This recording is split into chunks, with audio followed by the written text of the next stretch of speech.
Welcome, everyone, to our Friday Virtual Histories. I'm Margaret Stell-Malikian, and I am with the Baltimore Architecture Foundation.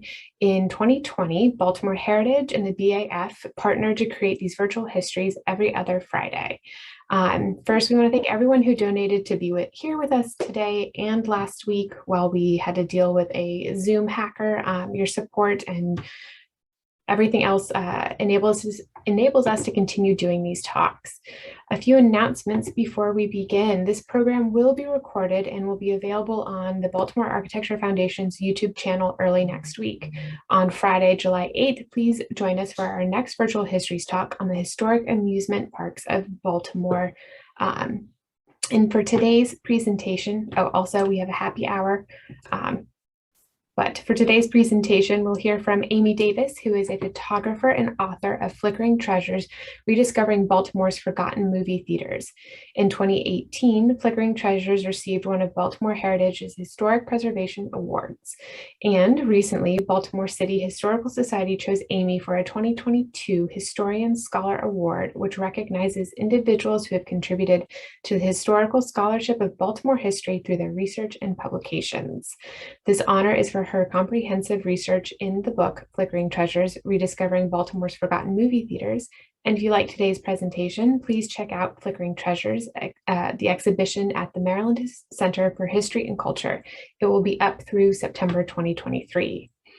After Amy, we have James W. Hamlin, who will talk about his work to revive the Royal Theater. He is the president and founder of the Royal Theater Company, a community heritage corporation, and the owner and operator of the Avenue Bakery on Pennsylvania Avenue, where you can get some delicious rolls. And finally, Kathleen Sherrill will discuss the architectural vision for the revived Royal Theater. She is a member of the AIA, NOMA, NCARB, LEAD, and AP, and is president of the architecture firm SP Arch Inc. If you have any questions, please put them in the chat, in the QA box, not the chat this week. And with that, please take it away, Amy. Thank you very much for that nice introduction. It's good to be here and happy to talk about the Royal always.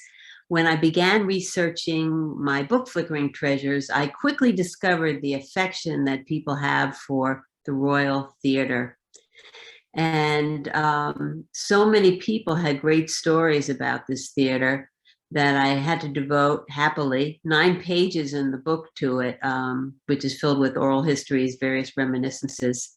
Even though the theater was raised in 1971, it still remains vivid in everybody's mind. And 50 plus years later, it's definitely not been forgotten. So today, Molly, you can show the first slide, please.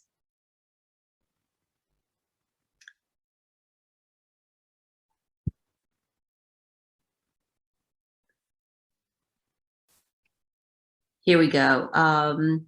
The mural at the Avenue Bakery. This is in a garden that's next to the Avenue Bakery on Pennsylvania Avenue. So one day when I was working on my book, I was cruising up Pennsylvania Avenue, lamenting the fact that there was no more Royal Theater. And I spotted this mural and I got very excited. And that's how I met Jim Hamlin, because I had to stop and find out about it. This mural was painted by Cisco Davis, no relation to me. And it shows all the various, or a lot of the performers that appeared at the Royal.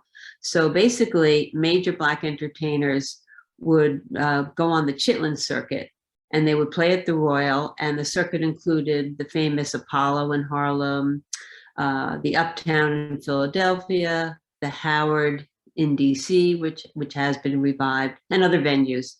And I was so pleased to learn what Jim was doing in trying to bring back the Royal, that after my exhibition of Flickering Treasures was completed at the National Building Museum in DC, I had a number of historic panels, photographs, and a map showing all the theaters on Pennsylvania Avenue. So I gave those to Jim to put in his community room, and I can see there, you can see some of them behind him when he's talking. So thanks for making such a nice display, Jim, for that purpose. Anyway, you can go to the next slide, please. So what exists now on this block, because the whole block was raised for what they call urban renewal, and there's a football field. So one day I was photographing this marquee, which is a tribute to the Royal, but it's of course, a more recent addition, a small miniature marquee. I found these boys, they were headed to football practice. And so they stopped so I could take their picture. And the block, it should be noted, had many other businesses too. It wasn't strictly the Royal Theater, although that's what dominated the block. But the avenue, as Pennsylvania Avenue is often called, was full of it was a lively commercial strip. So if we go to the next slide, we'll talk a little bit, we'll go back in time and talk about what was happening on the avenue in the early 1900s. This is the Regent Theater. And it wasn't the only one, and the Regent and Royal weren't the only theaters on Pennsylvania Avenue. In the early 1900s, about half of Baltimore's Black population lived in Old West Baltimore. And this vibrant community on Pennsylvania Avenue had nightclubs, restaurants, shops, and so on. And they also had about 9 movie theaters, 9 theaters. That's impressive.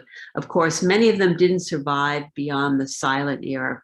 But this one, the Regent, went on for quite a number of years. It opened in 1916, and it was a small theater, although you can see, quite an impressive facade.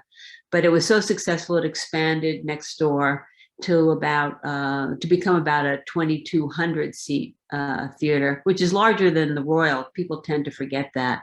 This theater was torn down after the Royal. It was torn down in 1974. And today it's the home of the Shake and Bake Center. So a lot of people know the site for that building that replaced it. If we go on to the next slide, we can talk a little bit about the history of the Royal. Well, we've jumped ahead to Philadelphia here because this theater, the Lincoln, which was originally called the Dunbar, was built in Philadelphia. And it was built by Black businessmen. And that's what set this theater apart, as well as the Royal. It was conceived and built and financed by Black businessmen and the community.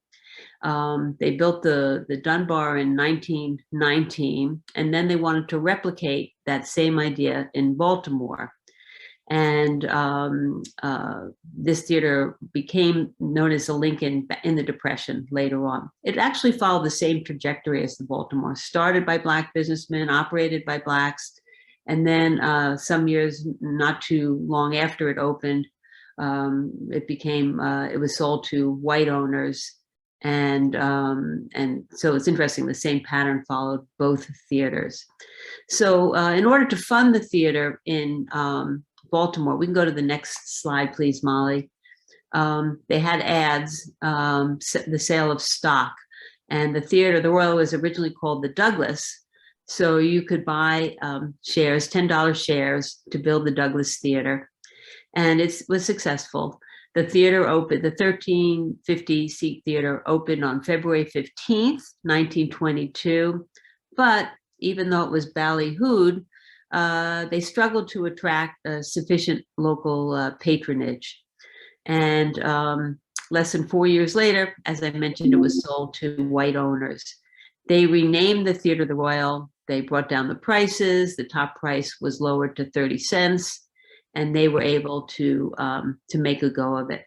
By the way, whites were welcomed at the Royal Theater, but when you look at the other popular theater in Baltimore that had the combination of live shows and films, that's the Hippodrome downtown, Blacks were excluded at the Hippodrome, but that was not the policy at the Royal. So every show would have about 5 live acts plus a movie. So this was a great deal, of course. We could spend the entire program just naming the famous performers who graced the Royal stage, but we have to leave room for other items. So I'll just run through real fast, and this is going to leave out a lot of artists. But for instance, some of the famous performers on the Royal stage included Ethel Waters, Fats Waller, Louis Armstrong, Ella Fitzgerald, who sang with Chick Webb and his orchestra. And Chick Webb, of course, was a local Baltimore band leader. Another local artist, Cab Calloway, performed at the Royal. And then Duke Ellington, Pearl Bailey, as well as Billie Holiday performed at the Royal. And there's a statue to Billie Holiday across the street, as a matter of fact. And then in later decades, you had artists like Ray Charles, Sam Cooke was a big hit, and all the fabulous doo-wop groups. There were many marvelous Baltimore doo-wop groups, and the great Motown acts, they all appeared. And there were also a lot of comedians and other types of performers. So Red Fox, Moms Mabley, and another local comedian, Slappy White, who actually grew up in the street behind the Royal Theater, Brun Street. He performed. He's better known later for probably his television stuff. But you could just go on and on. But we're going to go to the next slide, because the Royal in the early days, it was so packed. There were actually two lines here, one line to go in and one line to buy tickets. So this is a view of the Royal from about 1938. I love the car out front. That's great, isn't it? And you can see it had a different marquee at this point in time. So if we go ahead to the next slide, we'll see that the Royal continued to evolve. It has a different marquee now. Always a good show was the slogan. And this is a beautiful picture by Paul Henderson from the Maryland Center for History and Culture. And then we can go on to show what the Royal looked like later on. And this picture is very good in showing you the scale of the building. It dominated that 1300 block of Pennsylvania Avenue, but you can see here, it's, near the very end of its life. And, this block is already looking a little desolate, because essentially the Royal and the other businesses on the avenue ironically flourished in the Jim Crow era. Desegregation led to the demise of the Royal, in effect. We have another picture that shows the interior of the Royal. And once desegregation happened, people could go to the Civic Center, they could go to downtown theaters, and basically that tight-knit community that existed on Pennsylvania Avenue, a community where the artists and performers would mingle with the people who lived in the neighborhood, that community basically dispersed. The final picture we have is a picture from 1969, a cool Polaroid photo, which gives you a sense of what it looked like, a few years before it was closed down. It closed in 1970, a year after this photo was taken, and was torn down in 71. But the Royal, what's really significant to remember about it is that it remains a potent symbol of pride. You hear that in the voices of everybody who recalls their experiences going there. But it's also a painful reminder of what has been lost. Virtually everyone I interviewed said the same thing. They should never have torn down the Royal. So there's somebody who's trying to do something about that, and that's my friend Jim Hamlin. So Jim, you're up. Okay. Yes, and I can't seem to see anyone, or not sure where I am, but growing up in the community here in the historic West Baltimore was exciting times. Certainly the Royal was the place to go as a young person, and certainly being able to see all the entertainers up and down Pennsylvania Avenue and in the community was awesome as well. But in 2003, after retiring from a career in the business world, I had got really tired of people complaining about the fact that the Royal should have never been torn down, and that's correct. And my response to that is, what do you do next? And so certainly my focus was and has always been, then you rebuild because of the history and legacy of the rural and historic Pennsylvania Avenue. That to me was a means of revitalizing historic Pennsylvania Avenue, but also addressing the issue of economic opportunity in our community.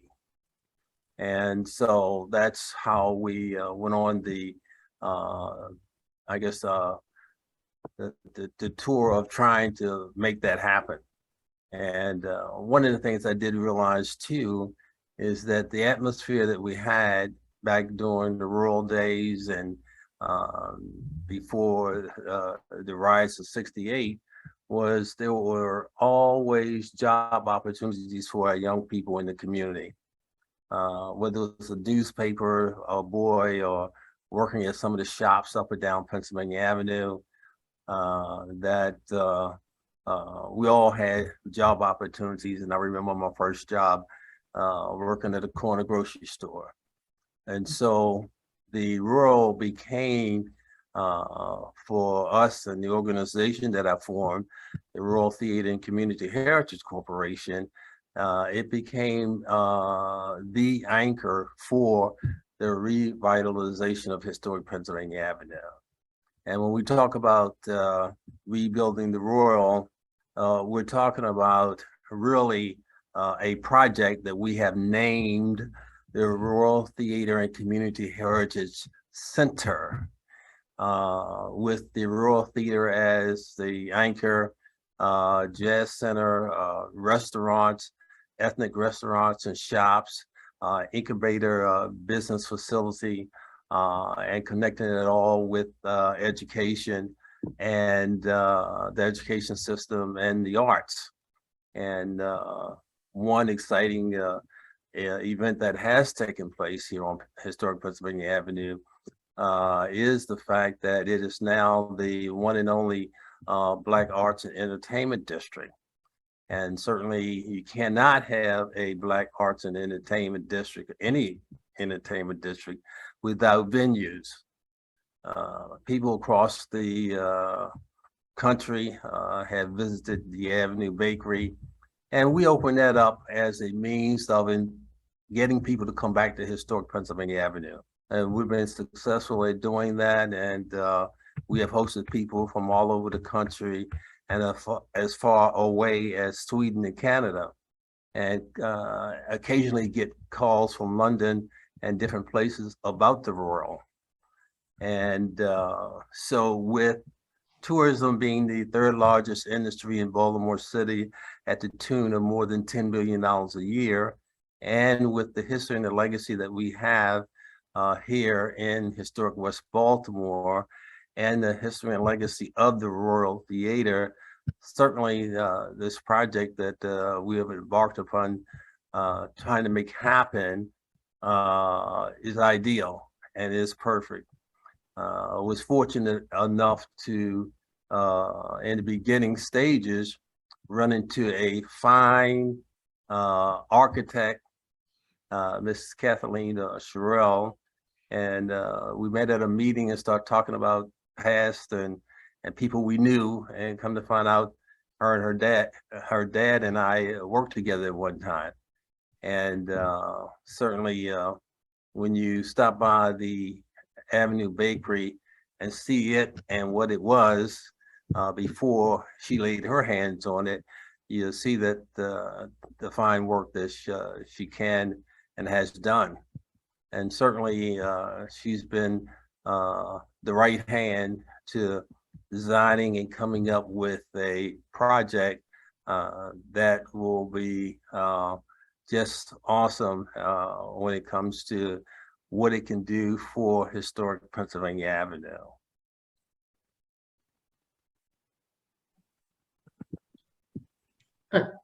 Thanks, Jim.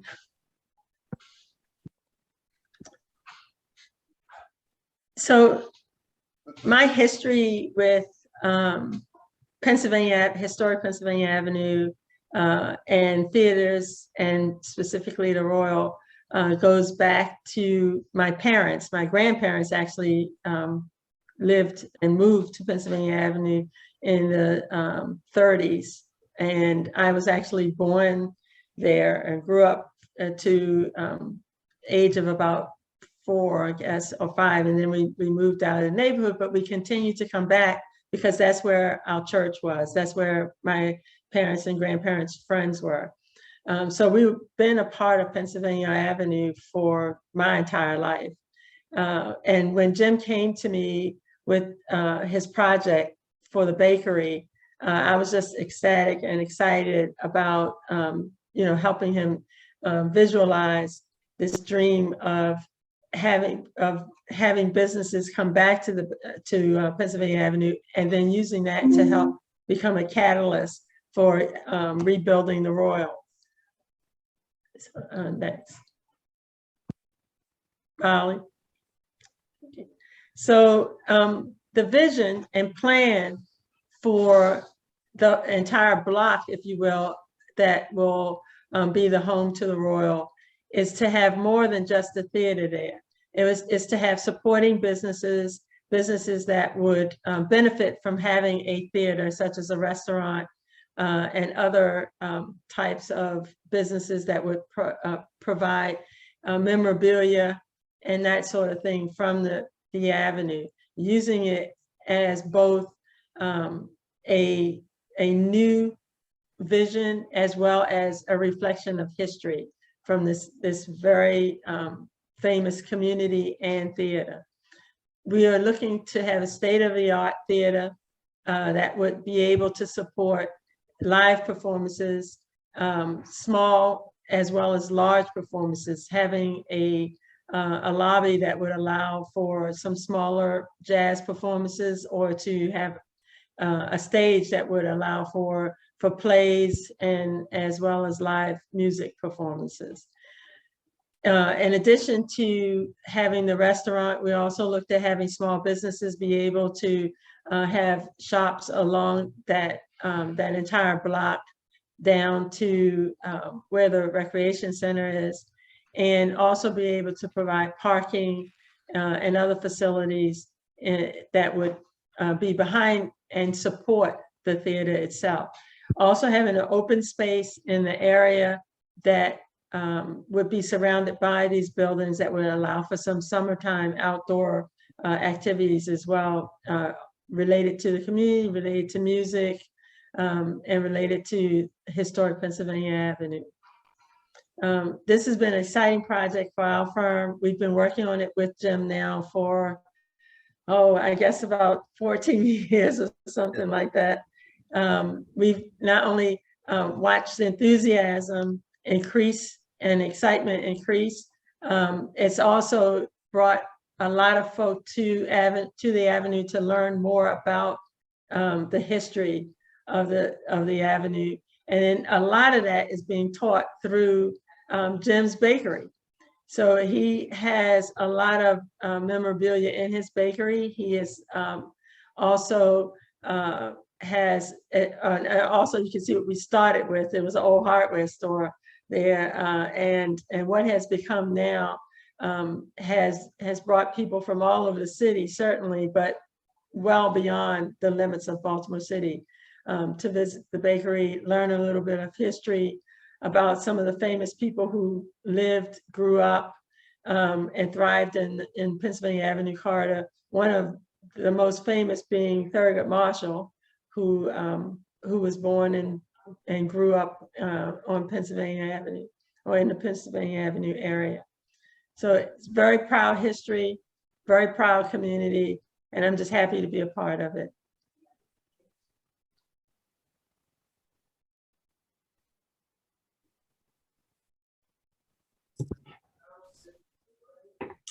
All right, thank you all for your presentation. And just a reminder to everybody who is joining us, please use the chat box for any questions you may have.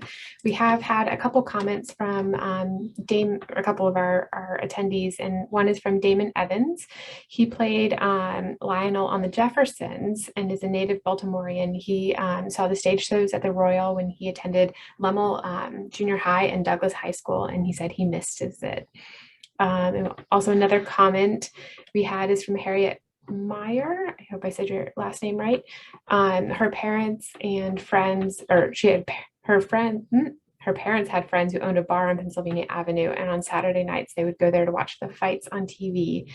They didn't have a TV yet, and she says she was about 4 years old spending Saturday nights in a bar. So if you have any other questions or comments, please put them in the chat or in the Q&A box. It's 2 buttons down from the chat box. Yeah. I know it's a little bit confusing this week since we disabled the chat. I just wanted to make sure everything was smooth and flowed.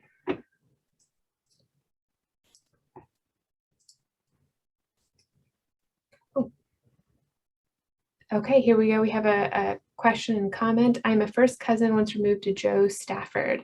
She was white but had no problem singing with Black artists including Cy Oliver, Ella Fitzgerald, Louis Armstrong, Dizzy Gillespie.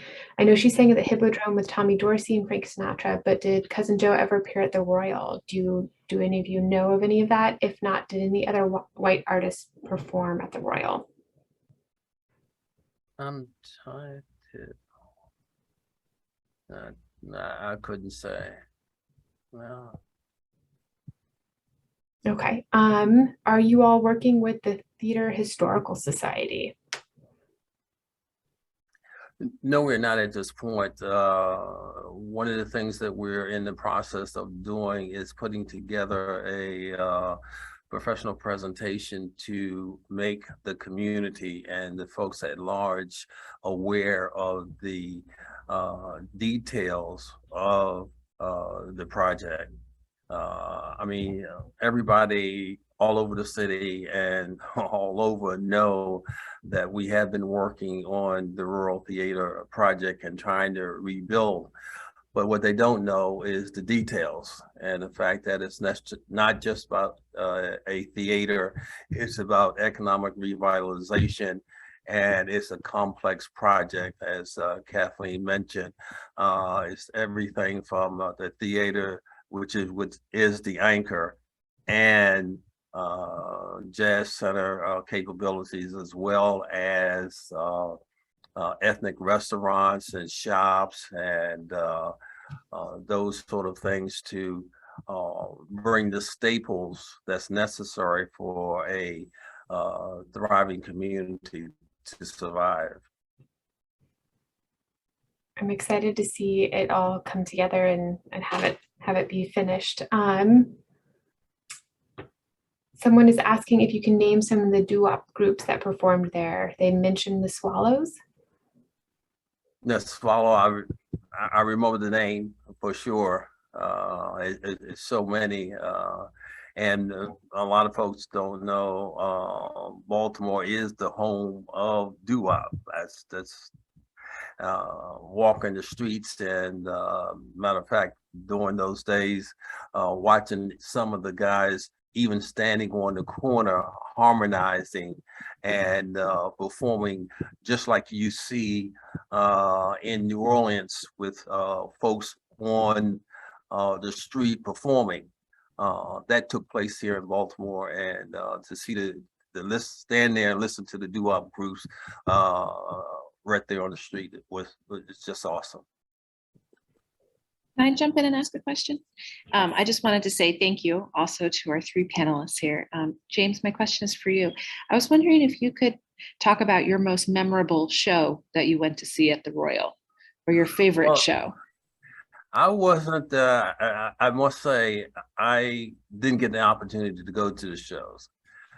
I was one of those young people from a family of 11, and I spent a lot of time at home helping raising kids.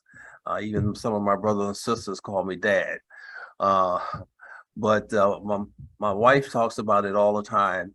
And she talks about how she would get up early on a Saturday morning, get all her chores done, get those white marble steps all polished, and with Ajax, and get the opportunity to go down to the Royal with her girlfriends and all. And she talks about all the great folks that the closest I've been is to watch the lines around the corner when James Brown was there.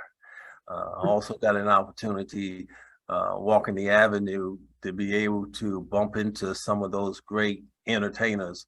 And when we get tourists here at the bakery, I often ask the young people that come here, what do you think your possibility is to be able to be in the same room with Beyonce? And it's like, it would be a miracle. But for us, it was every day, because all the entertainers ate at the restaurants on the avenue, they shopped on the avenue and prepared for the shows and those sort of things. So to walk up and down the avenue to bump into James Brown, even the Temptations of the Miracles, Motown people, Louis Armstrong, and all those great folks was norm, because not only the fact that they shopped and went to restaurants here on the avenue, but they also spent the night at folks' homes right here in the community, because they did not have hotels to be able to spend the night at.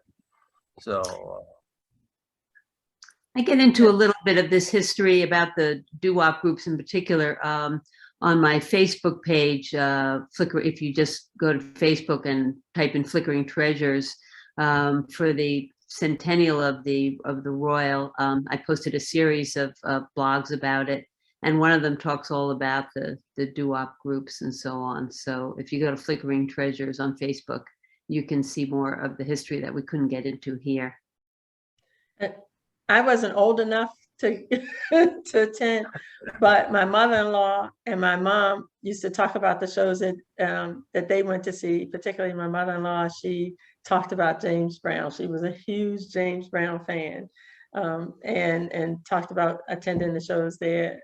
And then my mom was more into the jazz performances, and so she talked about some of the people that she saw, and as Jim said, that she met, because they were in the community after the performance, before the performance, and all that. So you could literally walk up and down the avenue and meet people who you'd seen the night before, and or who are getting ready to perform that night. So it was really a cool place to grow up and to live. And and she attended. She was a movie addict. So she told me how you could spend 25 cents and go into a movie in the morning, and you could stay there all day long. And there were that was how they got their newsreels, and watched movies and cartoons all day long. And there were Oh, sorry, everyone. I was alerted that we have some questions on the Facebook posting of it as well. So I was trying to pull up the questions, and it immediately started like echoing back, and I was trying to mute it at the same time. My apologies. Do you mind if I ask some of the questions that have popped up there, or I can let you finish like your thought? I totally interrupted it. No, that's good. I'm good. There was a question if there are any plans to recruit young artists to the area and encourage them to be long-term community members.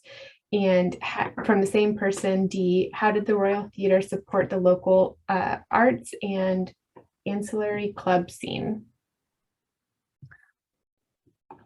when it comes to clubs, we don't have clubs here on Pennsylvania Avenue like we did in the past.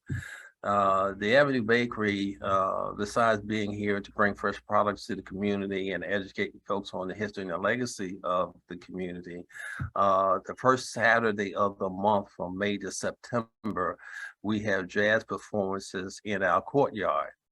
And the whole idea is to give folks a sense of the atmosphere of back in the day when people gathered here on the avenue to experience performances. Matter of fact, our next one is the 2nd of July. And one of the pastors, Reverend Willie Ray, is putting together a talent competition for our young people. And we plan to have some of the young people perform here at the Avenue Bakery at our jazz events the first Saturday of the month.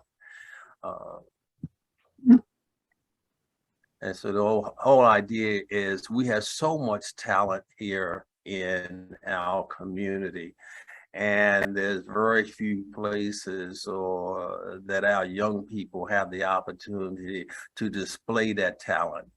And the idea is to be able to give them that and provide that for them, and at the same sense connect the past with the present and move forward. So that's what we're working at doing. And at the same token, start building programs as we move towards the theater revitalization. That would be great. We did have another question that came in on the chat. Former East Side girl here. Is this project something, the historic significance, brilliance of the folk who grew up in the neighborhood, looking at you, Mr. Hamlin, that could be pitched to MPT for broader public exposure? That's what we need more than anything else. Broad announcement to public at large. I mean, there's so many people in Baltimore that's aware of the theater, aware of the initiative, aware of the project, but we haven't been able to get them on a national level to get the buy-in, to get the investors and those folks to the table to move it forward. Although we've had on a couple occasions folks come to the table, but the most important thing is getting the community to wake up, realize, and for us to educate them so that they can articulate the fact that they want this to happen. You know, also, I think, I don't know if Jim and Kathleen didn't really get into this in particular, but I think the design, Kathleen, you can jump in here, of the new theater would be sort of a more flexible venue space. So for instance, for jazz club experience or for some of the different types of performances, you don't necessarily need a huge theater for that. And I think you can right size your performance space for the type of group that is making, you know, a presentation. That's definitely the plan, as I say. So we talked about being able, so it would have a grand lobby, but we talked about being able to have that lobby have a dual function. So when it's not being used as a lobby space for the main theater, it could also be set up in a way to have almost like an intimate kind of club set up where you'd have live performances. Mm-hmm. There could be food and you know, and drink as well, and that the spaces inside the theater, the spaces inside of the building as a whole could have multi-functions and mm-hmm. and not just the theater itself. Yeah, people think of it being rebuilt as another 1,350 seat theater, and that's not really what's going to work today. Right. No. And that's one of the things that we're, and Kathleen and I and our board will be sitting down and putting together the presentation to educate folks on what we're talking about. Because 9 times out of 10, their first picture is it's the theater that we're going to walk in and see performances, and that's it. But it's far beyond that, and they need to understand the scope of it, as well as the economic impact, the jobs that it will create, the atmosphere that it will that will develop as a result and give our young people a true sense, a better sense of their community and what they have to offer. It would be it would be great to have performers want to come there and record as well, to use it as a backdrop for not just music and that sort of thing, but also as a backdrop to performances, meaning like movies and people who are trying to get into into that realm as well. That the stages themselves could be used for sound theaters as well as which are not a live performance, but that would be used to enhance a movie production or something like that as well. That would be awesome. Well, we are, I think, approaching out of time for today. If you haven't seen it or don't know or want to go see it, go see Flickering Treasures at the Maryland Center for History. It'll be up through September 2023. And thank you again to our presenters, Amy, Kathleen, and Jim. We really appreciate you all joining us today. And if you have time, go visit Jim at the Avenue Bakery. Have a roll there, Pape's rolls, delish. Someone said pecan pie. They recommended that one as well. So. And yes, get an opportunity to see the artwork and experience the history that we have here. And because we get visitors from all over. In 2019, there was a book that was produced, the 111 Places You Must Not Miss in Baltimore. And we're number 10. Oh, cool. So certainly